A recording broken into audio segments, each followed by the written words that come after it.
सत श्री अकाल जी। तुसीं प्राइम मिनिस्टर टैलीविजन देख रहे हो। मैं हाँ स्वर्ण सिंह टहना। तो दोस्तों हर रोज़ की तरह ही प्रोग्राम खबर की खबर लैके हाज़र हाँ। पहली वड्डी खबर के वाल जाण तो पहलां पंजाब के मौसम की हाल बयानी करनी बनती है।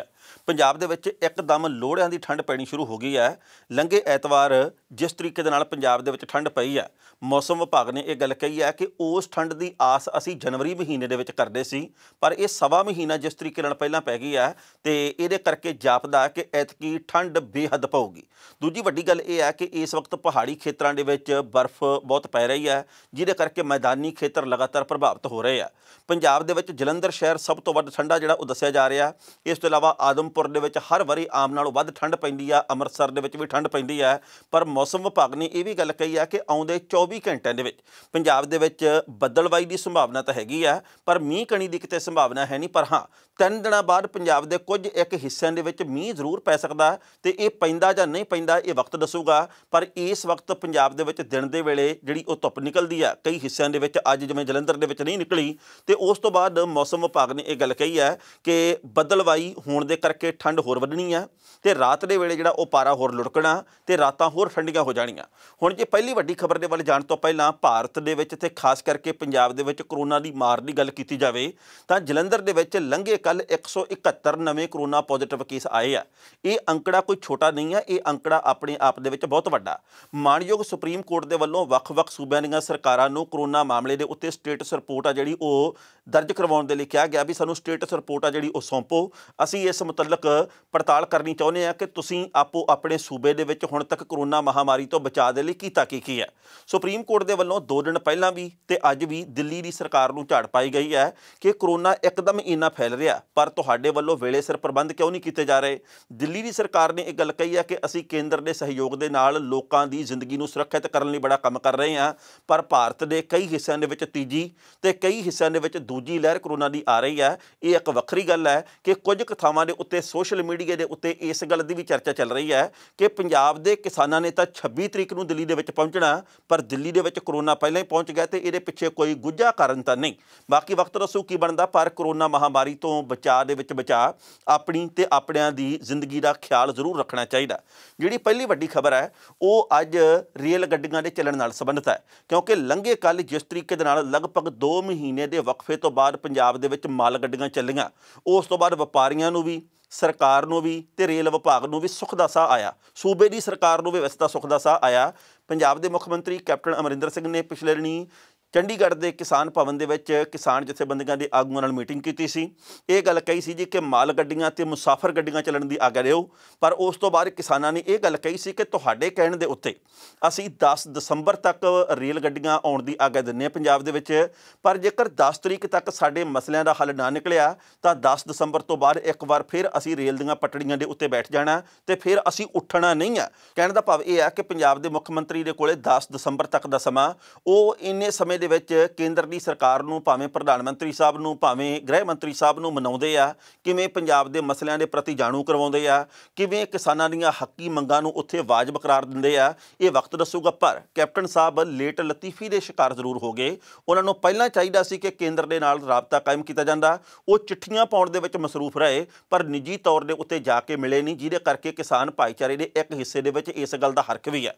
हुण सवाल ये पैदा हुंदा कि जदों पंजाब दे विच माल गड्डियां चल पईआं ते अज यानी कि मंगलवार नूं पंजाब दे विच मुसाफर गड्डियां भी चल पैणीआं, तां की पंजाब के किसानी मुद्दों तो ध्यान लांभे हो जाना सरकार का कि वो ये तो नहीं समझणगे कि जिहड़ा सानूं काम चाहीदा सी वो मसला हल हो गया तो गल आई गई। पर पंजाब के किसान जिहड़े बजिद आ, उन्होंने कहा जी कि असीं रुकण चुकण ते पिछे हटण वाले नहीं आ। उन्होंने कहा जी कि असीं पंजाब के आर्थिक हितां नूं मुख रखदे आ। ये फैसला जरूर लिया, पर असीं ये जरूर कहने आ कि 10 दसंबर तो बाद असीं फिर वो कुछ करांगे जिहदे बाबत कियास नहीं कीता ते केंद्र की सरकार नूं असीं झुका के छड्डांगे। अज बेशक वो कुछ भी कही जांदे आ, पर लंमा समा उन्हां दे वल्लों साडे मूहरे अड़िया नहीं जा सकदा ते पंजाब के किसानां दे जज्बे नूं सलाम करनी बनती है। पहला इस रिपोर्ट का वेरवा साझा करते हैं तो बाद विच करांगे टिप्पणी। पंजाब दे विच माल गड्डियां की सेवा बहाल हो गई है। ਤੇ ਜਲੰਧਰ ਤੋਂ ਪਹਿਲੀ ਮਾਲ ਗੱਡੀ ਲੰਘੇ ਕੱਲ੍ਹ ਰਵਾਨਾ ਹੋ ਗਈ ਹੈ। ਸ਼ਾਮੀ 5 ਵਜੇ ਦੇ ਕਰੀਬ ਲੰਘੇ ਕੱਲ੍ਹ 150 ਕੰਟੇਨਰਾਂ ਨੂੰ ਰਵਾਨਾ ਕੀਤਾ ਗਿਆ ਤੇ ਯਾਤਰੀ ਰੇਲਾਂ ਅੱਜ ਤੋਂ ਚੱਲਣਗੀਆਂ। ਕਿਸਾਨ ਜਥੇਬੰਦੀਆਂ ਵੱਲੋਂ ਪੰਜਾਬ ਦੇ ਵਿੱਚ ਰੇਲ ਗੱਡੀਆਂ ਚਲਾਉਣ ਨੂੰ ਲੈ ਕੇ ਦਿੱਤੀ ਗਈ ਸਹਿਮਤੀ ਤੋਂ ਬਾਅਦ ਪੰਜਾਬ ਦੇ ਵਿੱਚ ਰੇਲ ਗੱਡੀਆਂ ਦਾ ਆਉਣਾ ਜਾਣਾ ਸ਼ੁਰੂ ਹੋ ਗਿਆ। ਰੇਲਵੇ ਨੇ ਇਸ ਮੁਤਲਕ ਪਹਿਲਾਂ ਹੀ ਨੋਟੀਫਿਕੇਸ਼ਨ ਜਾਰੀ ਕਰ ਦਿੱਤਾ ਸੀ। ਲੰਘੇ ਕੱਲ੍ਹ ਦੁਪਹਿਰੇ 2:05 ਦੇ ਉੱਤੇ ਪਹਿਲੀ ਮਾਲ ਗੱਡੀ ਜਲੰਧਰ ਸਿਟੀ ਰੇਲਵੇ ਸਟੇਸ਼ਨ ਤੋਂ ਰਵਾਨਾ ਹੋਈ। ਬਿਜਲਈ ਇੰਜਣ ਵਾਲੀ ਪੈਟਰੋਲ ਟੈਂਕਰ ਰੇਲ ਨੂੰ ਪਾਣੀਪਤ ਭੇਜਿਆ ਗਿਆ। ਇਸ ਤੋਂ ਪਹਿਲਾਂ ਲੰਘੇ ਕੱਲ੍ਹ ਜਲੰਧਰ ਹੁਸ਼ਿਆਰਪੁਰ ਵਿਚਾਲੇ ਇੰਜਨ ਦੌੜਾ ਕੇ ਪਟੜੀ ਦੀ ਚੈਕਿੰਗ ਕੀਤੀ ਗਈ ਸੀ। ਮੰਗਲਵਾਰ ਨੂੰ ਯਾਨੀ ਕਿ ਅੱਜ ਸ਼ਾਮ ਤੱਕ ਯਾਤਰੀ ਰੇਲਾਂ ਦੇ ਪੰਜਾਬ ਦੇ ਵਿੱਚ ਦਾਖਲ ਹੋਣ ਦੀ ਪੂਰੀ ਸੰਭਾਵਨਾ ਹੈ। ਮਾਲ ਗੱਡੀਆਂ ਚੱਲਣ ਦੇ ਨਾਲ ਲੁਧਿਆਣਾ ਸਮੇਤ ਸੂਬੇ ਦੇ ਹੋਰ ਸ਼ਹਿਰਾਂ ਦੇ ਉਦਯੋਗਾਂ ਨੂੰ ਵੱਡੀ ਰਾਹਤ ਮਿਲੇਗੀ। ਪਿਛਲੇ 50 ਦਿਨ ਤੋਂ ਕਿਸਾਨ ਅੰਦੋਲਨ ਕਰਕੇ ਬੰਦ ਪਏ ਬਰਾਮਦ ਦਰਾਮਦ ਦਾ ਪਹੀਆ ਮੁੜ ਤੋਂ ਪਟੜੀ ਦੇ ਉੱਤੇ ਪਰਤਣਾ ਸ਼ੁਰੂ ਹੋ ਗਿਆ। ਇਸ ਸੰਬੰਧੀ ਰੇਲ ਵਿਭਾਗ ਵੱਲੋਂ ਲੁਧਿਆਣਾ ਇਨਲੈਂਡ ਕੰਟੇਨਰ ਡਿਪੂ ਨੂੰ ਹਰੀ ਝੰਡੀ ਦਿੱਤੀ ਗਈ ਹੈ। ਸ਼ਾਮੀ 5 ਵਜੇ ਤੱਕ ਲੁਧਿਆਣਾ ਦੇ ਸਾਹਨੇਵਾਲ ਸਥਿਤ ICD ਸੈਂਟਰ ਦੇ ਉੱਤੇ 2 ਮਾਲ ਗੱਡੀਆਂ ਰੇਲ ਪ੍ਰਸ਼ਾਸਨ ਮੁਹੱਈਆ ਕਰਵਾ ਚੁੱਕਿਆ। 20 ਤੇ 40 ਫੁੱਟ ਦੇ 150 ਕੰਟੇਨਰ ਭੇਜਣ ਦੀ ਤਿਆਰੀ ਕੀਤੀ ਗਈ ਸੀ। ਅਮਰੀਕਾ ਤੇ ਇੰਗਲੈਂਡ ਜਾਣ ਵਾਲੇ ਕੰਟੇਨਰ ਪਹਿਲਾਂ ਭੇਜੇ ਜਾ ਰਹੇ ਨੇ। ਦਰਅਸਲ ਇਹਨਾਂ ਦੇ ਵਿੱਚ ਕ੍ਰਿਸਮਸ ਕਰਕੇ ਬਹੁਤ ਜ਼ਿਆਦਾ ਮੰਗ ਹੈ ਤੇ ਸ਼ਾਮ ਤੱਕ ਕਿਸਾਨ ਸਾਰੀਆਂ ਰੇਲ ਪਟੜੀਆਂ ਤੋਂ ਲਾਂਭੇ ਹੋ ਗਏ ਨੇ ਤੇ ਅਗਲੀ ਗੱਲ ਇਹ ਦੱਸਣੀ ਬਣਦੀ ਹੈ ਕਿ 26 ਤੇ 27 ਨਵੰਬਰ ਦੇ ਲਈ ਕਿਸਾਨਾਂ ਦੇ ਵੱਲੋਂ ਕੋਈ ਢਿੱਲ ਨਹੀਂ ਵਰਤੀ ਜਾ ਰਹੀ। ਉਹਨਾਂ ਦੇ ਵੱਲੋਂ ਇਹ ਗੱਲ ਵਾਰ-ਵਾਰ ਕਹੀ ਜਾ ਰਹੀ ਹੈ ਕਿ ਜੇਕਰ ਕੇਂਦਰ ਦੀ ਸਰਕਾਰ ਨੂੰ ਸਾਡੇ ਮਸਲੇ ਗੈਰ ਵਾਜਬ ਲੱਗਦੇ ਨੇ ਤਾਂ ਉਹਨਾਂ ਦੇ ਵੱਲੋਂ ਕੀਤੀ ਗਈ ਜ਼ਿੱਦ ਵੀ ਅਸੀਂ ਕਿਸੇ ਤਰੀਕੇ ਨਾਲ ਵਾਜਬ ਨਹੀਂ ਮੰਨਦੇ। ਇਸ ਖਬਰ ਦੇ ਉੱਤੇ ਟਿੱਪਣੀ ਕਰਦੇ ਹਾਂ ਦੋਸਤੋ। ਪਹਿਲੀ ਗੱਲ ਤਾਂ ਅਸੀਂ ਕਹਾਂਗੇ ਇਹ ਪੰਜਾਬ ਦੇ ਕਿਸਾਨਾਂ ਦਾ ਵਡੱਪਣ ਕਿਹਾ ਜਾ ਸਕਦਾ ਕਿ ਉਹਨਾਂ ਨੇ ਪੰਜਾਬ ਦੇ ਮੁੱਖ ਮੰਤਰੀ ਸਾਹਿਬ ਦਾ ਮਾਣ ਰੱਖਿਆ। ਹਾਲਾਂਕਿ ਪੰਜਾਬ ਦੇ ਕਿਸਾਨਾਂ ਨੂੰ ਭਾਵੇਂ ਉਹ ਕੈਪਟਨ ਸਰਕਾਰ ਹੋਵੇ ਤੇ ਭਾਵੇਂ ਬਾਦਲ ਸਰਕਾਰ ਹੋਵੇ 100 ਕਿਸਮ ਦਾ ਹਰਖ ਆ, 100 ਕਿਸਮ ਦੇ ਉਲਾਂਭੇ ਆ, ਪਰ ਫਿਰ ਵੀ ਸਤਿਕਾਰ ਦੀ ਭਾਵਨਾ ਇੱਕ ਉੱਚੇ ਅਹੁਦੇ ਦੇ ਕਰਕੇ ਪੰਜਾਬ ਦੇ ਮੁੱਖ ਮੰਤਰੀ ਦੇ ਕਰਕੇ ਮਨ ਦੇ ਵਿੱਚ ਹੈ, ਜਿਹਦੇ ਕਰਕੇ ਉਹ ਮੰਨੇ ਆ। ਨਹੀਂ ਤਾਂ ਪਹਿਲਾਂ ਕਿਸਾਨਾਂ ਵੱਲੋਂ ਇਹ ਗੱਲ ਕਹੀ ਗਈ ਸੀ ਕਿ ਜਿੰਨੀ ਦੇਰ ਤੱਕ ਖੇਤੀ ਕਾਨੂੰਨ ਰੱਦ ਨਹੀਂ ਹੁੰਦੇ ਉਨੀ ਦੇਰ ਤੱਕ ਅਸੀਂ ਮਾਲ ਗੱਡੀਆਂ ਲੰਘਣ ਦੀ ਆਗਿਆ ਦਿੰਦੇ ਹਾਂ ਪਰ ਮੁਸਾਫਰ ਗੱਡੀਆਂ ਨਹੀਂ ਲੰਘਣ ਦੇਣੀਆਂ। ਕੇਂਦਰ ਨੇ ਸ਼ਰਤ ਰੱਖਤੀ ਕਿ ਮਾਲ ਗੱਡੀਆਂ ਤਾਂ ਆਉਣਗੀਆਂ ਜੇਕਰ ਮੁਸਾਫਰ ਗੱਡੀਆਂ ਲੰਘਣ ਦਿਓਗੇ। ਉਸ ਤੋਂ ਬਾਅਦ ਇੱਥੇ ਵਿਚਾਲੇ ਛਛੋਪੰਜ ਵਾਲੀ ਤੇ ਦੁਚਿੱਤੀ ਵਾਲੀ ਸਥਿਤੀ ਬਣ ਗਈ ਸੀ। ਪੰਜਾਬ ਦੇ ਮੁੱਖ ਮੰਤਰੀ ਦੇ ਵੱਲੋਂ ਕੀਤੀ ਗਈ ਅਪੀਲ ਕਹਿ ਲਈਏ ਜਾਂ ਕੀਤੀ ਗਈ ਬੇਨਤੀ ਦੇ ਕਰਕੇ ਕਿਸਾਨਾਂ ਨੇ ਮੁਸਾਫਰ ਗੱਡੀਆਂ ਲੰਘਣ ਦੀ ਵੀ ਆਗਿਆ ਦਿੱਤੀ ਹੈ, ਜਿਹੜੀਆਂ ਕਿ ਅੱਜ ਤੋਂ ਸ਼ੁਰੂ ਹੋਣੀਆਂ ਤੇ ਮਾਲ ਗੱਡੀਆਂ ਲੰਘੇ ਕੱਲ੍ਹ ਤੋਂ ਸ਼ੁਰੂ ਹੋ ਗਈਆਂ। ਚਲੋ ਇਹਦੇ ਨਾਲ ਜੇਕਰ ਪੰਜਾਬ ਦਾ ਅਰਥਚਾਰਾ ਬਚਦਾ, ਪੰਜਾਬ ਦੀ ਆਰਥਿਕਤਾ ਦੇ ਵਿੱਚ ਸੁਧਾਰ ਹੁੰਦਾ, ਕਿਉਂਕਿ ਮੁੱਖ ਮੰਤਰੀ ਸਾਹਿਬ ਕਹਿੰਦੇ ਸੀ ਕਿ 40,000 ਕਰੋੜ ਰੁਪਏ ਦਾ ਇਹਦਾ ਰੇਲਾਂ ਬੰਦ ਹੋਣ ਦੇ ਕਰਕੇ ਨੁਕਸਾਨ ਪੰਜਾਬ ਦਾ ਹੁਣ ਤੱਕ ਹੋ ਚੁੱਕਿਆ। ਇਹ ਨੁਕਸਾਨ ਨਾ ਹੋਵੇ ਤੇ ਜਦੋਂ ਨੁਕਸਾਨ ਨਾ ਹੋਇਆ ਤੇ ਪੰਜਾਬ ਦਾ ਕੁਝ ਬਣ ਜਾਵੇ, ਅਸੀਂ ਇਹਦੀ ਵੀ ਕਾਮਨਾ ਕਰਦੇ ਹਾਂ।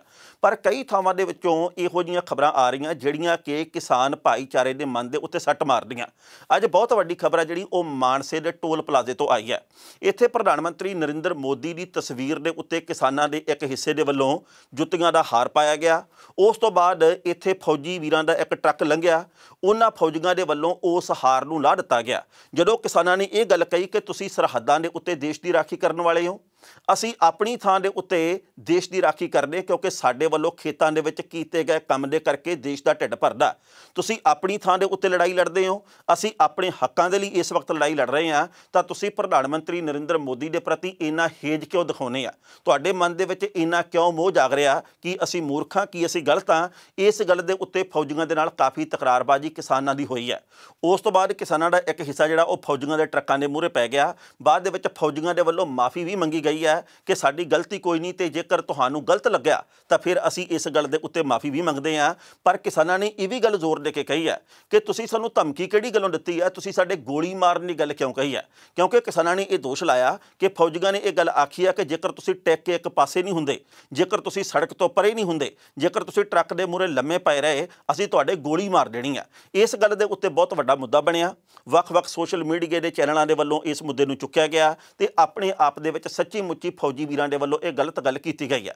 ਅਸੀਂ ਫੌਜੀਆਂ ਦਾ ਵੀ ਸਤਿਕਾਰ ਕਰਦੇ ਹਾਂ, ਅਸੀਂ ਜਵਾਨੀ ਦਾ ਵੀ, ਅਸੀਂ ਕਿਸਾਨੀ ਦਾ ਵੀ, ਅਸੀਂ ਜੈ ਜਵਾਨ ਦੇ ਵਿੱਚ ਵੀ ਯਕੀਨ ਰੱਖਦੇ ਹਾਂ ਤੇ ਜੈ ਕਿਸਾਨ ਦੇ ਵਿੱਚ ਵੀ ਯਕੀਨ ਰੱਖਦੇ ਹਾਂ। ਪਰ ਫੌਜੀਆਂ ਨੇ ਜੇਕਰ ਗੱਲ ਇਹ ਕਹੀ ਹੈ ਜੀ ਕਿ ਤੁਹਾਡੇ ਗੋਲੀ ਮਾਰ ਦੇਣੀ ਆ, ਤਾਂ ਇਹ ਬਹੁਤ ਸ਼ਰਮਨਾਕ ਗੱਲ ਹੈ। ਕਿਉਂਕਿ ਜੇਕਰ ਉਹ ਹੱਦਾਂ ਸਰਹੱਦਾਂ ਦੀ ਰਾਖੀ ਰੱਖਦੇ ਆ ਤਾਂ ਪੰਜਾਬ ਦੇ ਕਿਸਾਨ ਵੀ ਆਪਣੇ ਖੇਤਾਂ ਦੀ ਰਾਖੀ ਰੱਖਣ ਦੇ ਲਈ, ਆਪਣੀਆਂ ਫਸਲਾਂ ਨੂੰ ਬਚਾਉਣ ਦੇ ਲਈ ਕੇਂਦਰ ਕੇਂਦਰ ਦੇ ਮਾਰੂ ਖੇਤੀ ਕਾਨੂੰਨਾਂ ਤੋਂ ਆਪਣੇ ਤੇ ਆਪਣਿਆਂ ਦੇ ਭਵਿੱਖ ਨੂੰ ਬਚਾਉਣ ਦੇ ਲਈ ਇਹ ਸਾਰਾ ਯਤਨ ਕਰ ਰਹੇ ਆ, ਇਹ ਸਾਰੀ ਲੜਾਈ ਲੜ ਰਹੇ ਆ। ਇਸ ਕਰਕੇ ਜਵਾਨ ਨੂੰ ਕਿਸਾਨ ਦੀ ਤੇ ਕਿਸਾਨ ਨੂੰ ਜਵਾਨ ਦੀ ਕਦਰ ਕਰਨੀ ਚਾਹੀਦੀ ਹੈ, ਨਾ ਕਿ ਗੋਲੀ ਮਾਰ ਕੇ ਮਾਰ ਦਿਆਂਗੇ, ਤੁਹਾਨੂੰ ਐਂ ਕਰ ਦਿਆਂਗੇ, ਇਹੋ ਜਿਹੀਆਂ ਧਮਕੀਆਂ ਨਹੀਂ ਦੇਣੀਆਂ ਚਾਹੀਦੀਆਂ। ਬਾਅਦ ਦੇ ਵਿੱਚ ਮਾਫੀ ਮੰਗ ਕੇ ਖਹਿੜਾ ਵੀ ਛੁਡਾਇਆ।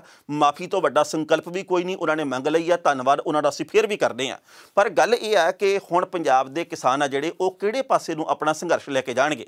ਅੱਜ ਵੀ ਅੰਮ੍ਰਿਤਸਰ ਦੇ ਵਿੱਚੋਂ ਮਾਝਾ ਖੇਤਰ ਦੇ ਵਿੱਚੋਂ ਖਬਰਾਂ ਆਈਆਂ ਕਿ ਜਿਸ ਤਰੀਕੇ ਨਾਲ ਕਿਸਾਨ ਮਜ਼ਦੂਰ ਸੰਘਰਸ਼ ਕਮੇਟੀ ਦੇ ਵੱਲੋਂ ਇਹ ਗੱਲ ਕਹੀ ਗਈ ਹੈ ਕਿ ਅਸੀਂ ਨਹੀਂ ਗੱਡੀਆਂ ਲੰਘਣ ਦੇਣੀਆਂ।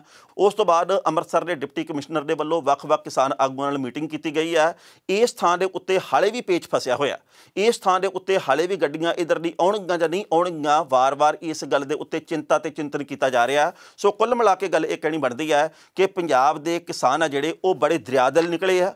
ਉਹਨਾਂ ਨੇ ਮਾਲ ਗੱਡੀਆਂ ਤੇ ਮੁਸਾਫਰ ਗੱਡੀਆਂ ਲੰਘਣ ਦੀ ਆਗਿਆ ਦੇ ਦਿੱਤੀ ਹੈ, ਪਰ ਪੰਜਾਬ ਦੀ ਸਰਕਾਰ ਜਾਂ ਕੇਂਦਰ ਦੀ ਸਰਕਾਰ ਕਿਸਾਨਾਂ ਦੀ ਅਸਲ ਹਤੈਸ਼ੀ ਸਾਬਤ ਹੋਊ ਕਿ ਨਹੀਂ ਹੋਊ, ਇਹ ਆਉਂਦੇ ਦਿਨਾਂ ਦੇ ਵਿੱਚ ਪਤਾ ਲੱਗਣਾ। ਇੱਕ ਬੜੀ ਵੱਡੀ ਤੇ ਵੱਖਰੀ ਤੇ ਨਿਆਰੀ ਖਬਰ ਇਹ ਹੈ ਕਿ ਕਿਸਾਨ ਸੰਘਰਸ਼ ਦੇ ਵਿੱਚੋਂ ਜੋ ਜਾਣਕਾਰੀਆਂ ਪ੍ਰਾਪਤ ਹੋ ਰਹੀਆਂ ਉਹ ਮਨ ਨੂੰ ਇਸ ਕਰਕੇ ਚੰਗੀਆਂ ਲੱਗਦੀਆਂ ਕਿਉਂਕਿ ਉਹ ਡੋਲ ਨਹੀਂ ਰਹੇ। ਤੇ ਜਿਹੜੇ ਵੀ ਬੰਦੇ ਕਿਸੇ ਵੀ ਮੋੜ ਦੇ ਉੱਤੇ, ਭਾਵੇਂ ਉਹ ਕਿੰਨਾ ਵੀ ਨਾਜ਼ੁਕ ਮੋੜ ਕਿਉਂ ਨਾ ਹੋਵੇ, ਭਾਵੇਂ ਕਿੰਨਾ ਵੀ ਸੰਕਟਮਈ ਮੋੜ ਕਿਉਂ ਨਾ ਹੋਵੇ, ਉਹ ਨਹੀਂ ਦੌੜਦੇ ਪਿਛਾਂਹ ਨੂੰ। ਤੇ ਜੇਕਰ ਉਹ ਨਹੀਂ ਡੋਲਦੇ ਤਾਂ ਉਹਨਾਂ ਦਾ ਸਤਿਕਾਰ ਦੁੱਗਣਾ ਚੌਗਣਾ ਕਈ ਗੁਣਾ ਹੋਰ ਵੱਧ ਜਾਂਦਾ ਹੈ। ਜਿਵੇਂ ਕਿ ਇਸ ਵਕਤ ਪੰਜਾਬ ਦੇ ਕਿਸਾਨਾਂ ਦੇ ਪ੍ਰਤੀ ਮਨ ਦੇ ਵਿੱਚ ਸਤਿਕਾਰ ਉਹਨਾਂ ਲੋਕਾਂ ਦੇ ਮਨਾਂ ਵਿੱਚ ਜ਼ਰੂਰ ਵੱਧ ਰਿਹਾ ਜਿਹੜੇ ਲੋਕ ਕਿਸਾਨਾਂ ਦੀ ਕਦਰ ਕਰਦੇ ਆ, ਜਿਹੜੇ ਅੰਨ ਦੀ ਕਦਰ ਕਰਦੇ ਆ ਤੇ ਉਹ ਅੰਨਦਾਤੇ ਨੂੰ ਸਤਿਕਾਰ ਇਸ ਵਕਤ ਦੇ ਰਹੇ ਆ। ਦੂਜੀ ਵੱਡੀ ਗੱਲ ਇਹ ਹੈ ਕਿ 26 ਤੇ 27 ਤਰੀਕ ਨੂੰ, ਯਾਨੀ ਕਿ 26 ਤੇ 27 ਨਵੰਬਰ ਨੂੰ ਪੰਜਾਬ ਸਮੇਤ ਵੱਖ-ਵੱਖ ਸੂਬਿਆਂ ਦੀਆਂ ਕਿਸਾਨ ਜਥੇਬੰਦੀਆਂ ਨੇ ਦਿੱਲੀ ਦੇ ਵਿੱਚ ਜਾ ਕੇ ਘੇਰਾ ਪਾਉਣਾ। ਉਹਨਾਂ ਨੇ ਇਹ ਗੱਲ ਕਹੀ ਹੈ ਜੀ ਕਿ ਜੇਕਰ ਇਹਨਾਂ ਨੂੰ ਸਾਡੀ ਲੋੜ ਨਹੀਂ ਤੇ ਫਿਰ ਸਾਨੂੰ ਵੀ ਇਹਨਾਂ ਦੀਆਂ ਗੱਲਾਂ ਦੀ ਲੋੜ ਨਹੀਂ। ਇਹ ਸਾਨੂੰ ਮੂਰਖ ਬਣਾਉਂਦੇ ਆ ਤੇ ਅਸੀਂ ਇਹਨਾਂ ਦੇ ਮੂਹਰੇ ਇੱਕ ਇਹੋ ਜਿਹੀ ਕੰਧ ਖੜੀ ਕਰ ਦੇਣੀ ਆ ਆਪਣੇ ਵਿਚਾਰਾਂ ਦੀ, ਆਪਣੀ ਦ੍ਰਿੜਤਾ ਦੀ, ਜਿਹਦੇ ਕਰਕੇ ਇਹ ਆਉਂਦੇ ਸਮੇਂ ਦੇ ਵਿੱਚ ਕਿਸਾਨ ਭਾਈਚਾਰੇ ਦੇ ਨਾਲ ਕੋਈ ਮਖੌਲ ਨਹੀਂ ਕਰਨਗੇ। ਇਹ ਪੰਜਾਬ ਦੇ ਹਿੱਤਾਂ ਦੇ ਨਾਲ ਖਿਲਵਾੜ ਕਰਨ ਦੀ ਕੋਸ਼ਿਸ਼ ਨਹੀਂ ਕਰਨਗੇ। ਪੰਜਾਬ ਦੇ ਵੱਖ-ਵੱਖ ਪਿੰਡਾਂ ਦੇ ਵਿੱਚ ਵੱਖ-ਵੱਖ ਕਿਸਾਨ ਜਥੇਬੰਦੀਆਂ ਦੇ ਵੱਲੋਂ ਮੀਟਿੰਗਾਂ ਕੀਤੀਆਂ ਜਾ ਰਹੀਆਂ। ਨਿੱਕੇ-ਨਿੱਕੇ ਬੱਚੇ ਆ ਜਿਹੜੇ ਉਹ ਵੀ ਕਿਸੇ ਦੇ ਘਰ ਦੇ ਵਿੱਚੋਂ ਅੱਧਾ ਕਿਲੋ, 2 ਕਿਲੋ, 4 ਕਿਲੋ ਆਟਾ ਜਾਂ ਦਾਲ ਜਾਂ ਗੁੜ ਜਾਂ ਕੁਝ ਹੋਰ ਲੈ ਰਹੇ ਆ। ਤੇ ਮੈਨੂੰ ਇਹ ਇੱਕ ਵੱਖਰੀ ਨਿਆਰੀ ਗੱਲ ਇਸ ਕਰਕੇ ਲੱਗੀ ਹੈ ਕਿਉਂਕਿ ਅਸੀਂ ਵੱਖ-ਵੱਖ ਧਾਰਮਿਕ ਥਾਵਾਂ ਦੇ ਲਈ ਰਸਦ ਦਿੰਦੇ ਹਾਂ, ਅਸੀਂ ਰਾਸ਼ਨ ਪਾਣੀ ਮੁਹੱਈਆ ਕਰਵਾਉਂਦੇ ਹਾਂ, ਪਰ ਕਿਸਾਨਾਂ ਦੇ ਅੰਦੋਲਨ ਨੂੰ ਵੀ ਉਸ ਧਾਰਮਿਕਤਾ ਦੇ ਵਾਂਗੂ ਹੀ ਲਗਾਤਾਰ ਅੱਗੇ ਤੋਂ ਅੱਗੇ ਵਧਾਉਣ ਦੇ ਲਈ ਜਿਹਦੇ ਕੋਲੇ ਜਿੰਨੀ ਕੁ ਵਿੱਤੀ ਪਹੁੰਚ ਆ ਉਹ ਵੀ ਕੁਝ ਕਰ ਰਿਹਾ, ਜਿਹਦੇ ਕੋਲੇ ਜਿੰਨੇ ਕੁ ਘਰ ਦੇ ਵਿੱਚ ਸਾਧਨ ਆ ਉਹ ਭਾਵੇਂ ਦਾਲ ਦੇ ਰੂਪ 'ਚ ਆ, ਭਾਵੇਂ ਗੁੜ ਖੰਡ ਚਾਹ ਪੱਤੀ ਦੇ ਰੂਪ ਦੇ ਵਿੱਚ ਆ, ਭਾਵੇਂ ਉਹ ਕਿਸੇ ਹੋਰ ਸਮਾਨ ਦੇ ਰੂਪ ਦੇ ਵਿੱਚ ਆ, ਉਹ ਮਦਦ ਕਰ ਰਿਹਾ। ਕਿਸਾਨਾਂ ਨੇ ਇਹ ਗੱਲ ਕਹੀ ਆ ਕਿ ਅਸੀਂ ਵੱਖ-ਵੱਖ 5 ਥਾਵਾਂ ਤੋਂ ਜਾਣਾ ਦਿੱਲੀ ਦੇ ਵੱਲ। ਉਹ ਦਿੱਲੀ ਦੇ ਵਿੱਚ ਜਾ ਕੇ ਘੇਰਾ ਪਾਉਣਾ 26 ਤੇ 27 ਤਰੀਕ ਨੂੰ। ਸਾਨੂੰ ਜਿੱਥੇ ਵੀ ਦਿੱਲੀ ਦੀ ਪੁਲਿਸ ਦੇ ਵੱਲੋਂ ਰੋਕਿਆ ਗਿਆ ਅਸੀਂ ਉੱਥੇ ਝੰਡਾ ਕੱਢ ਕੇ ਬੈਠ ਜਾਣਾ। ਅਣਮਿੱਥੇ ਸਮੇਂ ਦੇ ਲਈ ਅਸੀਂ ਸੰਘਰਸ਼ ਸ਼ੁਰੂ ਕਰ ਦੇਣਾ। ਬਾਅਦ ਦੇ ਵਿੱਚ ਸਾਨੂੰ ਮਾੜਾ ਕਹਿਣ, ਸਾਨੂੰ ਚੰਗਾ ਕਹਿਣ, ਸਾਨੂੰ ਮਾਰ ਦੇਣ, ਸਾਨੂੰ ਰੱਖ ਲੈਣ, ਇਹ ਇਹਨਾਂ ਦਾ ਕੰਮ ਹੈ। ਕਿਸਾਨਾਂ ਨੇ ਇਹ ਗੱਲ ਕਹੀ ਆ ਕਿ 4-4 ਮਹੀਨੇ ਦਾ ਰਾਸ਼ਨ ਅਸੀਂ ਟਰਾਲੀਆਂ ਦੇ ਵਿੱਚ ਰੱਖ ਕੇ ਲਿਜਾਣਾ, ਵਿੱਚ ਗਦੇਲੇ ਵੀ ਹੋਣਗੇ, ਵਿੱਚ ਕੰਬਲ, ਵਿੱਚ ਰਜਾਈਆਂ ਵੀ ਹੋਣਗੀਆਂ। ਕੋਈ ਪਤਾ ਨਹੀਂ ਇਹ ਸੰਘਰਸ਼ ਕਿੰਨਾ ਲੰਮਾ ਸਮਾਂ ਚੱਲੇ ਤੇ ਇਹਨਾਂ ਕਿਸਾਨਾਂ ਨੂੰ ਆਪਾਂ ਕਿਵੇਂ ਕਹਿ ਸਕਦੇ ਹਾਂ ਕਿ ਭੁਲੇਖੇ ਦੇ ਵਿੱਚ ਹੈ। ਪਿਛਲੇ ਦਿਨੀ ਭਾਰਤ ਦੇ ਖੇਤੀਬਾੜੀ ਮੰਤਰੀ ਨੇ ਗੱਲ ਕਹੀ ਸੀ, ਨਰਿੰਦਰ ਸਿੰਘ ਤੋਮਰ ਨੇ, ਕਿ ਪੰਜਾਬ ਦੇ ਕਿਸਾਨਾਂ ਦੇ ਅਸੀਂ ਸਾਰੇ ਭੁਲੇਖੇ ਦੂਰ ਕਰ ਦਿੱਤੇ ਹਨ। ਪਰ ਗੱਲ ਉਸ ਦਿਨ ਬੇਸਿੱਟਾ ਨਿਕਲੀ ਸੀ, ਬੇਨਤੀਜਾ ਰਹੀ ਸੀ। ਸੋ ਇਹ ਕਿਸਾਨ ਆ ਜਿਹੜੇ ਇਹ 26 ਤੇ 27 ਤਰੀਕ ਨੂੰ ਕੇਂਦਰ ਦੇ ਭੁਲੇਖੇ ਕੱਢਣ ਵਾਸਤੇ ਜਾ ਰਹੇ ਆ। ਭੁਲੇਖੇ ਉਹਨਾਂ ਦੇ ਕਿੰਨੇ ਕੁ ਨਿਕਲਦੇ ਆ ਇਹ ਤਾਂ ਵਕਤ ਬਿਆਨ ਕਰੂਗਾ, ਪਰ ਲੋੜ ਇਸ ਵਕਤ ਇਸ ਗੱਲ ਦੀ ਹੈ ਕਿ ਪੰਜਾਬ ਨੂੰ ਵੀ ਭਾਰਤ ਦਾ ਹਿੱਸਾ ਮੰਨਿਆ ਜਾਵੇ। ਲੋੜ ਇਸ ਗੱਲ ਦੀ ਹੈ ਕਿ ਭਾਰਤ ਦੀ ਸਰਕਾਰ ਸਾਰੇ ਸੂਬਿਆਂ ਨੂੰ ਬਰਾਬਰਤਾ ਦੇਵੇ, ਕਿਉਂਕਿ ਇਹਦਾ ਮਤਲਬ ਇਹ ਨਹੀਂ ਕਿ ਜਿਹੜੇ ਸੂਬੇ ਦੇ ਵਿੱਚ ਭਾਜਪਾ ਦੀ ਸਰਕਾਰ ਨਹੀਂ ਜਾਂ ਹਮਖਿਆਲ ਪਾਰਟੀਆਂ ਦੀ ਸਰਕਾਰ ਨਹੀਂ, NDA ਦੀ ਸਰਕਾਰ ਨਹੀਂ, ਉਹ ਸੂਬਾ ਨਾ ਤਾਂ ਕਿਸੇ ਹੋਰ ਦੇਸ਼ ਦਾ ਅੰਗ ਆ ਤੇ ਉਹ ਸੂਬਾ ਨਾ ਹੀ ਕੇਂਦਰ ਦਾ ਓਡਾ ਵੈਰੀ ਆ ਜਿੰਨਾ ਕਿ ਬਣਾ ਕੇ ਪੇਸ਼ ਕੀਤਾ ਜਾ ਰਿਹਾ। ਪਹਿਲਾਂ ਇਸ ਰਿਪੋਰਟ ਦਾ ਵੇਰਵਾ ਤੇ ਬਾਅਦ ਵਿੱਚ ਕਰਾਂਗੇ ਟਿੱਪਣੀ। ਆਲ ਇੰਡੀਆ ਕਿਸਾਨ ਸੰਘਰਸ਼ ਕੋਆਰਡੀਨੇਸ਼ਨ ਕਮੇਟੀ ਨੇ ਭਾਰਤ ਦੇ ਕਿਸਾਨਾਂ ਨੂੰ ਸੂਚਿਤ ਕੀਤਾ ਹੈ ਕਿ ਸਾਂਝਾ ਦਿੱਲੀ ਚੱਲੋ ਅੰਦੋਲਨ ਪ੍ਰੋਗਰਾਮ 26-27 ਨਵੰਬਰ ਤੇ ਇਸ ਤੋਂ ਬਾਅਦ ਯੋਜਨਾ ਮੁਤਾਬਕ ਜਾਰੀ ਹੈ ਤੇ ਪ੍ਰੋਗਰਾਮ ਦੇ ਵਿੱਚ ਕੋਈ ਤਬਦੀਲੀ ਨਹੀਂ ਕੀਤੀ ਗਈ। ਕਿਸਾਨ ਵਿਰੋਧੀ ਤੇ ਲੋਕ ਵਿਰੋਧੀ ਕਾਨੂੰਨਾਂ ਨੂੰ ਰੱਦ ਕਰਨ ਦੀ ਮੰਗ ਦਾ ਸਮੂਹਕ ਸੰਕਲਪ ਕੇਂਦਰ ਸਰਕਾਰ ਦੀ ਸਿਰਦਰਦੀ ਦਾ ਕਾਰਨ ਬਣ ਗਿਆ। ਇਸ ਦੇ ਨਿਯੰਤਰਣ ਅਧੀਨ ਏਜੰਸੀਆਂ ਜਿਵੇਂ ਕਿ ਦਿੱਲੀ ਪੁਲਿਸ ਸ਼ਾਂਤਮਈ ਤੇ ਲੋਕਤੰਤਰੀ ਅੰਦੋਲਨ ਨੂੰ ਅਸਫਲ ਬਣਾਉਣ ਦੇ ਲਈ ਵੱਧ ਸਮੇਂ ਦੇ ਲਈ ਕੰਮ ਕਰ ਰਹੀਆਂ ਨੇ। AIKSC ਨੇ ਕਿਸਾਨਾਂ ਨੂੰ ਕਿਸੇ ਗਲਤ ਜਾਣਕਾਰੀ ਤੇ ਅਫਵਾਹਾਂ ਦੁਆਰਾ ਗੁੰਮਰਾਹ ਕੁਨ ਗੱਲਾਂ ਦੇ ਵਿੱਚ ਨਾ ਪੈਣ ਦੀ ਅਪੀਲ ਕੀਤੀ ਹੈ ਤੇ ਪ੍ਰੋਗਰਾਮ ਦੇ ਵਿੱਚ ਸ਼ਾਮਲ ਸਾਰੀਆਂ ਫੈਡਰੇਸ਼ਨਾਂ ਤੇ ਸੰਸਥਾਵਾਂ ਦਿੱਲੀ ਚੱਲੋ ਅੰਦੋਲਨ ਪ੍ਰੋਗਰਾਮ ਦੀ ਸਫਲਤਾ ਨੂੰ ਯਕੀਨੀ ਬਣਾਉਣ ਇਸ ਦੇ ਲਈ ਪੂਰੇ ਯਤਨ ਕੀਤੇ ਜਾ ਰਹੇ ਨੇ। ਇਸ ਮੌਕੇ ਦੇ ਉੱਤੇ ਇਹ ਵੀ ਗੱਲ ਕਹੀ ਗਈ ਕਿ ਅੰਦੋਲਨ ਸ਼ਾਂਤਮਈ ਰਹਿਣਾ ਚਾਹੀਦਾ ਤੇ ਵੱਧ ਤੋਂ ਵੱਧ ਹਰ ਘਰ ਦੇ ਵਿੱਚੋਂ ਲੋਕਾਂ ਨੂੰ ਦਿੱਲੀ ਦੇ ਵੱਲ ਪਹੁੰਚਣਾ ਚਾਹੀਦਾ। ਇਹ ਵੀ ਗੱਲ ਕਹੀ ਗਈ ਹੈ ਕਿ ਜਿਹੜੇ ਵੀ ਲੋਕਾਂ ਦੇ ਕੋਲੇ ਵਸੀਲੇ ਹਨ ਉਹ ਟਰੈਕਟਰ ਟਰਾਲੀਆਂ ਲੈ ਕੇ ਤੇ ਵੱਧ ਤੋਂ ਵੱਧ ਲੋਕਾਂ ਨੂੰ ਦਿੱਲੀ ਦੇ ਵਿੱਚ ਪਹੁੰਚਾਉਣ ਦੀ ਕੋਸ਼ਿਸ਼ ਕਰਨ ਤੇ ਹਰ ਕਿਸਾਨ ਦੇ ਕੋਲੇ ਰਸਦ ਹੋਣੀ ਚਾਹੀਦੀ ਹੈ ਤਾਂ ਜੋ ਉਹ ਕਈ ਹਫ਼ਤਿਆਂ ਦੇ ਲਈ ਵੀ ਉੱਥੇ ਗੁਜ਼ਾਰਾ ਕਰ ਸਕੇ। ਇਸ ਖਬਰ ਦੇ ਉੱਤੇ ਟਿੱਪਣੀ ਕਰਦੇ ਦੋਸਤੋ ਪਹਿਲੀ ਗੱਲ ਤਾਂ ਅਸੀਂ ਕਹਾਂਗੇ ਜਿਸ ਤਰੀਕੇ ਦੇ ਨਾਲ ਕਿਸਾਨਾਂ ਦਾ ਜਜ਼ਬਾ ਉਹਨੂੰ ਸਲਾਮ ਕੋਈ ਕਰੇ ਨਾ ਕਰੇ ਅਸੀਂ ਨਿੱਜੀ ਤੌਰ ਦੇ ਉੱਤੇ ਆਪਣੇ ਚੈਨਲ ਦੇ ਵੱਲੋਂ ਵੀ ਤੇ ਆਪਣੇ ਵੱਲੋਂ ਵੀ ਜ਼ਰੂਰ ਕਰਦੇ ਹਾਂ। ਉਹਦਾ ਕਾਰਨ ਇਹ ਹੈ ਕਿ ਅਸੀਂ ਪੰਜਾਬ ਦੀ ਮਿੱਟੀ ਦੇ ਜੰਮੇ ਜਾਏ ਹਾਂ ਤੇ ਜਿਹੜੇ ਲੋਕ ਮਿੱਟੀ ਨਾਲ ਮਿੱਟੀ ਹੋ ਕੇ ਸਾਡੀ ਥਾਲੀ ਦੇ ਵਿੱਚ ਰੋਟੀ ਰੱਖਦੇ ਆ ਉਹਨਾਂ ਨੂੰ ਕਿਵੇਂ ਭੁੱਲੀਏ ਤੇ ਉਹਨਾਂ ਨੂੰ ਕਿਵੇਂ ਗਲਤ ਕਹੀਏ। ਇਹ ਮਾਮਲਾ ਇੱਥੋਂ ਤੱਕ ਪਹੁੰਚਣਾ ਨਹੀਂ ਸੀ ਜੇਕਰ ਕੇਂਦਰ ਦੀ ਸਰਕਾਰ ਦੇ ਵੱਲੋਂ ਸ਼ੁਰੂਆਤੀ ਦੌਰ ਦੇ ਵਿੱਚ ਹੀ ਕਿਸਾਨ ਭਾਈਚਾਰੇ ਦੇ ਨਾਲ ਮੀਟਿੰਗ ਕਰਕੇ ਇਹ ਗੱਲ ਕਹੀ ਜਾਂਦੀ ਜੀ ਕਿ ਕਈ ਥਾਵਾਂ ਦੇ ਉੱਤੇ ਅਸੀਂ ਵੀ ਗਲਤ ਹੋ ਸਕਦੇ ਹਾਂ, ਅਸੀਂ ਉਹਨਾਂ ਭੁੱਲਾਂ ਨੂੰ ਸੋਧਦੇ ਹਾਂ ਤੇ ਜੇਕਰ ਤੁਸੀਂ ਫਲਾਣੀ ਥਾਂ ਦੇ ਉੱਤੇ ਗਲਤ ਆ ਤਾਂ ਥੋੜ੍ਹੇ ਜਿਹੇ ਪੈਰ ਤੁਸੀਂ ਵੀ ਪਿਛਾਂਹ ਨੂੰ ਖਿੱਚ ਲਓ, ਮਿਲ ਬੈਠ ਕੇ ਸੰਵਾਦ ਰਚਾ ਕੇ ਮਸਲੇ ਦਾ ਹੱਲ ਨਿਕਲ ਸਕਦਾ ਸੀ। ਪਰ ਉਹਨਾਂ ਨੇ ਇੱਕੋ ਹੀ ਗੱਲ ਕਹੀ ਦਿੱਲੀ ਵਾਲਿਆਂ ਨੇ ਕਿ ਪੰਜਾਬ ਦੇ ਕਿਸਾਨ ਗੁੰਮਰਾਹ ਹੋ ਗਏ ਹਨ, ਇਹ ਤਾਂ ਜੀ ਕਾਂਗਰਸ ਦੇ ਵੱਲੋਂ ਭੜਕਾਏ ਗਏ ਹਨ, ਇਹ ਤਾਂ ਜੀ ਅਕਾਲੀ ਦਲ ਦੇ ਵੱਲੋਂ ਭੜਕਾਏ ਗਏ ਹਨ, ਇਹ ਤਾਂ ਆਪ ਦੇ ਵੱਲੋਂ ਭੜਕਾਏ ਗਏ ਹਨ ਤੇ ਨਤੀਜਾ ਅੱਜ ਤੱਕ ਕਿੱਥੋਂ ਕਿੱਥੇ ਪਹੁੰਚ ਗਿਆ ਇਹਦੇ ਬਾਬਤ ਆਪਾਂ ਜਾਣਦੇ ਹਾਂ। ਹੁਣ ਆਖਰੀ ਨਤੀਜਾ ਕੀ ਨਿਕਲਣਾ ਇਹਦੇ ਬਾਬਤ ਕੁਝ ਕਹਿ ਨਹੀਂ ਸਕਦੇ ਪਰ ਜ਼ਰਾ ਸੋਚ ਕੇ ਦੇਖੋ ਕਿ ਪੰਜਾਬ ਦਾ ਜਾਂ ਭਾਰਤ ਦਾ ਕਿਹੜਾ ਐਸਾ ਮੰਤਰੀ ਹੈ ਜਿਹੜਾ 2 ਮਹੀਨੇ ਲਗਾਤਾਰ ਸੜਕ ਦੇ ਉੱਤੇ ਬੈਠਾ ਰਹੇ, ਕਿਹੜਾ ਐਸਾ ਨੇਤਾ ਜਿਹੜਾ ਇਹ ਕਵੇ ਜੀ ਕਿ ਦਿੱਲੀ ਦੇ ਵਿੱਚ ਵਰਦੀਆਂ ਡਾਂਗਾਂ ਦੇ ਵਿੱਚ ਮੈਂ ਵੀ ਜਾਣਾ ਚਾਹੁੰਦਾ, ਮੇਰੇ ਵੀ 2-4 ਡਾਂਗਾਂ ਵੱਜ ਜਾਣ ਪੰਜਾਬ ਦੇ ਹਿੱਤਾਂ ਦੇ ਲਈ ਮੈਂ ਆਪਣੇ ਮੌਰ ਸਕਵਾਉਣ ਨੂੰ ਵੀ ਤਿਆਰ ਹਾਂ। ਕੋਈ ਵੀ ਨਹੀਂ, ਇਹ ਸਿਰਫ ਕਿਸਾਨਾਂ ਦੇ ਜਜ਼ਬੇ ਦੀ ਗੱਲ ਹੈ। ਬੇਨਤੀ ਇਹ ਵੀ ਹੈ ਵੀ ਜਿਹੜੇ ਵੀ ਇਸ ਵਕਤ ਕਿਸਾਨ ਭਾਈਚਾਰੇ ਦੇ ਲੋਕ ਆ ਤੇ ਜਿਹੜੇ ਖੇਤ ਮਜ਼ਦੂਰ ਆ ਜੇਕਰ ਉਹਨਾਂ ਨੂੰ ਲੱਗਦਾ ਜੀ ਕਿ ਫਲਾਣੀ ਪਾਰਟੀ ਦੇ ਨੇਤਾਵਾਂ ਨੇ ਸਾਨੂੰ ਸਿਰਫ ਟਿਚਰਾਂ ਕੀਤੀਆਂ, ਸਾਨੂੰ ਸਿਰਫ ਬੁੱਧੂ ਬਣਾਇਆ ਤਾਂ ਫਿਰ ਤੁਸੀਂ 2022 ਤੱਕ ਚੇਤੇ ਵੀ ਰੱਖਿਓ ਇਹ ਨਾ ਹੋਵੇ ਕਿ ਇਸ ਸਿਆਲ ਦੇ ਵਿੱਚ ਤਾਂ ਅਸੀਂ ਗਰਮੀ ਦੇ ਨਾਲ ਅੱਗੇ ਤੋਂ ਅੱਗੇ ਵਧ ਰਹੇ ਹਾਂ ਪਰ ਵੋਟਾਂ ਦੇ ਮੌਕੇ ਫਿਰ ਸਾਡਾ ਉਹੀ ਹਾਲ ਹੋਵੇ। ਸੋ ਜ਼ਰੂਰਤ ਆ ਇਸ ਸੰਘਰਸ਼ ਨੂੰ ਬਰਕਰਾਰ ਰੱਖਣ ਦੇ ਨਾਲ ਆਪਣੇ ਚੇਤੇ ਦੇ ਵਿੱਚ ਉਹਨਾਂ ਲੋਕਾਂ ਨੂੰ ਵੀ ਸਾਂਭ ਕੇ ਰੱਖਣ ਦੀ ਜਿਨ੍ਹਾਂ ਨੇ ਆਪਾਂ ਨੂੰ ਸਮੇਂ-ਸਮੇਂ ਦੇ ਉੱਤੇ ਮੂਰਖ ਬਣਾਇਆ।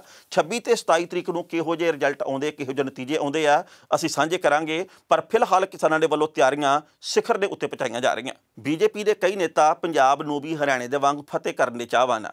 ਉਹਨਾਂ ਦੇ ਵੱਲੋਂ ਇਹ ਗੱਲ ਕਹੀ ਜਾ ਰਹੀ ਹੈ, ਭਰੋਸੇਯੋਗ ਸੂਤਰਾਂ ਨੇ ਕਿਹਾ ਵੀ ਜਿਵੇਂ ਹਰਿਆਣੇ ਦੇ ਵਿੱਚ ਗੈਰ ਜੱਟ ਫਾਰਮੂਲਾ ਅਸੀਂ ਵਰਤਿਆ ਉਵੇਂ ਪੰਜਾਬ ਦੇ ਵਿੱਚ ਵੀ ਗੈਰ ਜੱਟ ਫਾਰਮੂਲਾ ਵਰਤਿਆ ਜਾਣਾ। ਇਹਦੇ ਲਈ ਬੀਜੇਪੀ ਆ ਜਿਹੜੀ ਉਹ ਪੰਜਾਬ ਦੇ ਵਿੱਚ ਦਲਿਤ ਭਾਈਚਾਰੇ ਦੀ ਵੋਟ ਨੂੰ ਇਕੱਠਾ ਕਰ ਰਹੀ ਹੈ। ਮਾਲਵਾ ਖੇਤਰ ਦੇ ਵਿੱਚ ਆਪਣੀ ਪੈਂਠ ਬਣਾਉਣ ਦੀ ਪੂਰੀ ਕੋਸ਼ਿਸ਼ ਕਰਨੀ ਉਹਨਾਂ ਨੇ ਸ਼ੁਰੂ ਕਰ ਦਿੱਤੀ ਹੈ। ਤਰਨ ਚੁੱਗ ਜਿਹੜੇ ਕਿ ਪੰਜਾਬ ਦੇ ਭਾਜਪਾ ਦੇ ਨੇਤਾ ਉਹਨਾਂ ਨੇ ਵੀ ਇਸ ਤੋਂ ਪਹਿਲਾਂ ਕਈ ਵਾਰ ਗੱਲ ਕਹੀ ਹੈ ਕਿ 117 ਦੀਆਂ 117 ਸੀਟਾਂ ਅਸੀਂ ਜਿੱਤਾਂਗੇ ਪਰ ਅਗਲੀ ਵੱਡੀ ਗੱਲ ਇਹ ਹੈ ਕਿ ਹਾਲਾਤ ਦੇ ਮੁਤਾਬਕ ਬੀਜੇਪੀ ਦੀ ਇੱਛਾ ਇਹ ਹੈ ਕਿ ਪੰਜਾਬ ਦਾ ਕਿਸਾਨ ਆ ਜਿਹੜਾ ਉਹ ਸਾਡੇ ਨਾਲੋਂ ਟੁੱਟਿਆ ਹੋਇਆ ਤੇ ਇਹ ਨਹੀਂ ਪਤਾ ਕਿ ਦਿਲੀ ਤੌਰ ਦੇ ਉੱਤੇ ਜੁੜਨਾ ਕਿ ਨਹੀਂ ਜੁੜਨਾ। ਇਸ ਕਰਕੇ ਕਈ ਵੱਡੇ ਸਿੱਖ ਚਿਹਰਿਆਂ ਨੂੰ ਮੂਹਰੇ ਕੀਤਾ ਜਾਊਗਾ ਬੀਜੇਪੀ ਦੇ ਵੱਲੋਂ।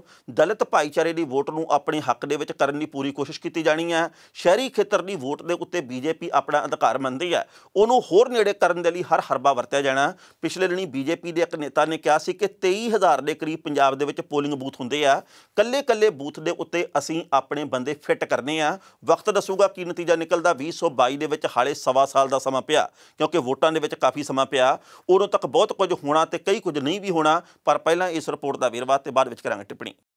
ਸ਼੍ਰੋਮਣੀ ਅਕਾਲੀ ਦਲ ਦੇ ਨਾਲ ਗੱਠਜੋੜ ਟੁੱਟ ਜਾਣ ਮਗਰੋਂ ਭਾਰਤੀ ਜਨਤਾ ਪਾਰਟੀ ਪੰਜਾਬ ਦੇ ਵਿੱਚ ਆਪਣੀ ਪੈਂਠ ਕਾਇਮ ਕਰਨ ਦੀ ਕੋਸ਼ਿਸ਼ ਕਰ ਰਹੀ ਹੈ। 2022 ਦੀਆਂ ਪੰਜਾਬ ਵਿਧਾਨ ਸਭਾ ਚੋਣਾਂ ਵਿੱਚ ਭਾਜਪਾ ਵੱਲੋਂ ਸਾਰੀਆਂ 117 ਸੀਟਾਂ ਦੇ ਉੱਤੇ ਚੋਣਾਂ ਲੜਨ ਦਾ ਐਲਾਨ ਤੇ ਸ਼੍ਰੋਮਣੀ ਅਕਾਲੀ ਦਲ ਤੋਂ ਵੱਖ ਹੋਣ ਤੋਂ ਇਹ ਸਪਸ਼ਟ ਹੈ ਕਿ ਹੁਣ ਸੂਬੇ ਦੀ ਰਾਜਨੀਤੀ ਵਿੱਚ ਨਵੇਂ ਸਮੀਕਰਨ ਬਣ ਗਏ। ਭਾਜਪਾ ਪੰਜਾਬ ਦੇ ਵਿੱਚ ਆਪਣੀ ਪੈਂਠ ਸਥਾਪਿਤ ਕਰਨ ਦੇ ਲਈ ਨਵੀਂ ਰਣਨੀਤੀ ਤਿਆਰ ਕਰ ਚੁੱਕੀ ਹੈ ਜਿਸ ਦੇ ਮੱਦੇਨਜ਼ਰ ਪੰਜਾਬ ਦੀ ਰਾਜਨੀਤੀ ਵਿੱਚ ਗੈਰ ਜੱਟ ਕਾਰਡ ਖੇਡਿਆ ਜਾ ਸਕਦਾ ਹੈ। ਦਰਅਸਲ ਖੇਤੀ ਸੁਧਾਰ ਕਾਨੂੰਨਾਂ ਦਾ ਵਿਰੋਧ ਕਰਕੇ ਕਾਂਗਰਸ, ਸ਼੍ਰੋਮਣੀ ਅਕਾਲੀ ਦਲ ਤੇ ਆਮ ਆਦਮੀ ਪਾਰਟੀ ਜਿੱਥੇ ਇੱਕ ਪਾਸੇ ਖੜੀਆਂ ਉੱਥੇ ਇਹਨਾਂ ਕਾਨੂੰਨਾਂ ਨੂੰ ਲਾਗੂ ਕਰਕੇ ਭਾਜਪਾ ਦੂਜੇ ਸਿਰੇ ਦੇ ਉੱਤੇ ਖੜੀ ਨਜ਼ਰ ਆ ਰਹੀ ਹੈ। ਅਕਾਲੀ ਦਲ ਤੋਂ ਵੱਖ ਹੋਣ ਤੋਂ ਬਾਅਦ ਭਾਜਪਾ ਮਾਲਵੇ ਵਿੱਚ ਆਪਣਾ ਆਧਾਰ ਮਜ਼ਬੂਤ ਕਰਨ ਬਾਰੇ ਸੋਚ ਰਹੀ ਹੈ। ਦੱਸਣਾ ਬਣਦਾ ਹੈ ਕਿ ਭਾਜਪਾ ਕੋਲ ਖਾਸ ਤੌਰ ਦੇ ਉੱਤੇ ਸੂਬੇ ਦੇ ਵਿੱਚ ਸੀਟਾਂ ਰੱਖਵੀਆਂ ਨੇ। ਸੂਬੇ ਵਿੱਚ ਦਲਿਤ ਵੋਟ ਬੈਂਕ ਵੀ ਸਭ ਤੋਂ ਵੱਧ ਹੈ ਪਰ ਪੰਜਾਬ ਦੇ ਵਿੱਚ ਪ੍ਰਭਾਵਸ਼ਾਲੀ ਜੱਟ ਰਾਜਨੀਤੀ ਕਰਕੇ ਦਲਿਤ ਕਦੇ ਮੁੱਖ ਮੰਤਰੀ ਨਹੀਂ ਬਣਿਆ। ਪਾਰਟੀ ਸੂਤਰਾਂ ਮੁਤਾਬਕ ਹੁਣ ਪੰਜਾਬ ਦੇ ਵਿੱਚ ਭਾਜਪਾ ਦਾ ਧਿਆਨ ਹਰਿਆਣੇ ਵਿੱਚ ਅਪਣਾਏ ਗਏ ਗੈਰ ਜੱਟ ਰਾਜਨੀਤੀ ਦੇ ਫਾਰਮੂਲੇ ਦੇ ਉੱਤੇ ਹੈ। ਦੱਸਣਾ ਬਣਦਾ ਹੈ ਕਿ ਪੰਜਾਬ ਦੇ ਵਿੱਚ ਸ਼੍ਰੋਮਣੀ ਅਕਾਲੀ ਦਲ ਦੇ ਨਾਲ ਗੱਠਜੋੜ ਦੇ ਵਿੱਚ ਭਾਜਪਾ ਨੇ ਸਿਰਫ 23 ਸੀਟਾਂ ਦੇ ਉੱਤੇ ਚੋਣ ਲੜਨੀ ਹੁੰਦੀ ਹੈ। ਇਹਦੇ ਵਿੱਚੋਂ ਸਿਰਫ 5 ਸੀਟਾਂ ਰਾਖਵੀਆਂ। ਹੁਣ ਭਾਜਪਾ ਦੀ ਨਜ਼ਰ ਸੂਬੇ ਦੀਆਂ 34 ਰਾਖਵੀਆਂ ਸੀਟਾਂ ਦੇ ਉੱਤੇ ਹੈ। ਭਾਵ ਪਾਰਟੀ ਦੇ ਕੋਲੇ 29 ਹੋਰ ਰਾਖਵੀਆਂ ਸੀਟਾਂ ਦੇ ਉੱਤੇ ਵਿਸਥਾਰ ਕਰਨ ਦਾ ਮੌਕਾ ਹੈ। ਇਸ ਖਬਰ ਦੇ ਉੱਤੇ ਟਿੱਪਣੀ ਕਰਦੇ ਦੋਸਤੋ ਪਹਿਲੀ ਗੱਲ ਤਾਂ ਅਸੀਂ ਕਹਾਂਗੇ ਹਾਲੇ ਇਹ ਦੂਰ ਦੀ ਕੌਡੀ ਵਰਗੀ ਗੱਲ ਜਾਪਦੀ ਆ ਕਿ ਅਸੀਂ ਹਰਿਆਣੇ ਵਾਲਾ ਫਾਰਮੂਲਾ ਪੰਜਾਬ ਦੇ ਵਿੱਚ ਅਪਣਾ ਕੇ ਤੇ ਕੋਈ ਚਮਤਕਾਰ ਕਰਾਂਗੇ, ਕਿਉਂਕਿ ਪੰਜਾਬ ਦੇ ਅਤੀਤ ਦੇ ਵੱਲ ਝਾਤ ਮਾਰ ਗਏ ਤਾਂ ਇੱਥੇ ਸਿੱਖ ਚਿਹਰਾ ਹੀ ਮੁੱਖ ਮੰਤਰੀ ਬਣਦਾ ਰਿਹਾ। ਬਹੁਤ ਕੋਸ਼ਾਂ ਸਮੇਂ-ਸਮੇਂ ਦੇ ਉੱਤੇ ਹੋਈਆਂ ਪਰ ਉਹਨਾਂ ਕੋਸ਼ਾਂ ਨੂੰ ਸਫਲਤਾ ਨਹੀਂ ਮਿਲੀ ਕਿ ਇੱਥੇ ਗੈਰ ਸਿੱਖ ਚਿਹਰਾ ਪ੍ਰਵਾਨ ਹੋਵੇ। ਉਸ ਤੋਂ ਵੱਡੀ ਗੱਲ ਇਹ ਹੈਗੀ ਆ ਕਿ ਇਸ ਵਕਤ ਪੰਜਾਬ ਦਾ ਦਲਿਤ ਭਾਈਚਾਰਾ ਜਿਹੜਾ ਮੇਰੇ ਨਿੱਜੀ ਖਿਆਲ ਦੇ ਮੁਤਾਬਕ ਤਾਂ ਉਹ ਕਿਸਾਨ ਦੀਆਂ ਮੁਸ਼ਕਲਾਂ ਦੇ ਕਰਕੇ ਕਿਸਾਨ ਭਾਈਚਾਰੇ ਦੇ ਹੱਕ ਦੇ ਵਿੱਚ ਖੜਨ ਦੀ ਗੱਲ ਕਰਦਾ ਹੋਊਗਾ, ਭਾਵੇਂ ਬਾਹਰ ਮੁਖੀ ਤੌਰ ਤੇ ਭਾਵੇਂ ਅੰਦਰੂਨੀ ਤੌਰ ਦੇ ਉੱਤੇ। ਜੇ ਅਸੀਂ ਇਹ ਗੱਲ ਕਹੀਏ ਕਿ ਇਸ ਵਕਤ ਹਿੰਦੂ ਭਾਈਚਾਰੇ ਦੇ ਉੱਤੇ ਪੱਤਾ ਖੇਡ ਕੇ ਜਾਂ ਪੰਜਾਬ ਦੇ ਵਿੱਚ ਦਲਿਤ ਭਾਈਚਾਰੇ ਦੇ ਉੱਤੇ ਪੱਤਾ ਖੇਡ ਕੇ ਤੇ ਇੱਕਦਮ ਪਾਸਾ ਪਲਟਿਆ ਜਾ ਸਕਦਾ, ਤਾਂ ਇਹ ਗੱਲ ਕਰਨੀ ਬੇਸ਼ੱਕ ਸੌਖੀ ਹੈ ਪਰ ਅਮਲੀ ਰੂਪ ਦੇ ਵਿੱਚ ਲਾਗੂ ਕਰਕੇ ਦਿਖਾਉਣੀ ਓਨੀ ਔਖੀ ਹੈ। ਸੋ ਚਾਹੀਦਾ ਇਸ ਵਕਤ ਇਹ ਹੈ ਕਿ 2022 ਦਾ ਫਿਕਰ ਬਾਅਦ 'ਚ ਕਰ ਲਿਆ ਜਾਵੇ, ਪਹਿਲਾਂ ਉਸ ਤੋਂ ਫਿਕਰ ਕੀਤਾ ਜਾਵੇ ਕਿ ਪੰਜਾਬ ਦੇ ਵਿੱਚ ਅੱਜ ਯਾਨੀ ਕਿ ਚਲੰਤ ਮਾਮਲੇ ਕਿਹੜੇ ਆ, ਪੰਜਾਬ ਦੇ ਕਿਸਾਨ ਸੜਕਾਂ ਦੇ ਉੱਤੇ ਕਿਉਂ ਆ, ਪੰਜਾਬ ਦੇ ਸਰਹੱਦੀ ਖੇਤਰਾਂ ਦੀਆਂ ਮੁਸ਼ਕਲਾਂ ਕਿਹੜੀਆਂ-ਕਿਹੜੀਆਂ, ਪੰਜਾਬ ਦੀ ਜਵਾਨੀ ਦੀਆਂ ਮੁਸ਼ਕਲਾਂ ਕਿਹੜੀਆਂ-ਕਿਹੜੀਆਂ, ਪੰਜਾਬ ਦਰਪੇਸ਼ ਚੁਣੌਤੀਆਂ ਨੂੰ ਕਿਵੇਂ ਹੱਲ ਕੀਤਾ ਜਾ ਸਕਦਾ। ਕੇਂਦਰ ਦੀ ਸਰਕਾਰ ਨੂੰ ਇਹਨਾਂ ਮਸਲਿਆਂ ਵੱਲ ਖਿਆਲ ਕਰਨਾ ਚਾਹੀਦਾ। ਸਵਾ ਸਾਲ ਬਾਅਦ ਵਾਲੀ ਗੱਲ ਦੇ ਵੱਲ ਫਿਰ ਵੀ ਖਿਆਲ ਹੋ ਸਕਦਾ ਹੈ। ਖਬਰਾਂ ਦੇ ਉੱਤੇ ਵਿਚਾਰ ਚਰਚਾ ਦੋਸਤੋ ਹੋਰ ਵੀ ਕੀਤੀ ਜਾ ਸਕਦੀ ਸੀ ਪਰ ਜੋ ਵਕਤ ਦੀ ਘਾਟ ਹੈ ਇਹ ਰੁਕਣ ਦਾ ਇਸ਼ਾਰਾ ਕਰ ਰਹੀ ਹੈ। ਕੱਲ੍ਹ ਨੂੰ ਇਸੇ ਵੇਲੇ ਖਬਰ ਦੀ ਖਬਰ ਲੈ ਕੇ ਫਿਰ ਹਾਜ਼ਰ ਹੋਵਾਂਗੇ। ਉਦੋਂ ਤੱਕ ਲਈ ਆਗਿਆ ਦਿਓ। ਬਹੁਤ ਬਹੁਤ ਮਿਹਰਬਾਨੀ।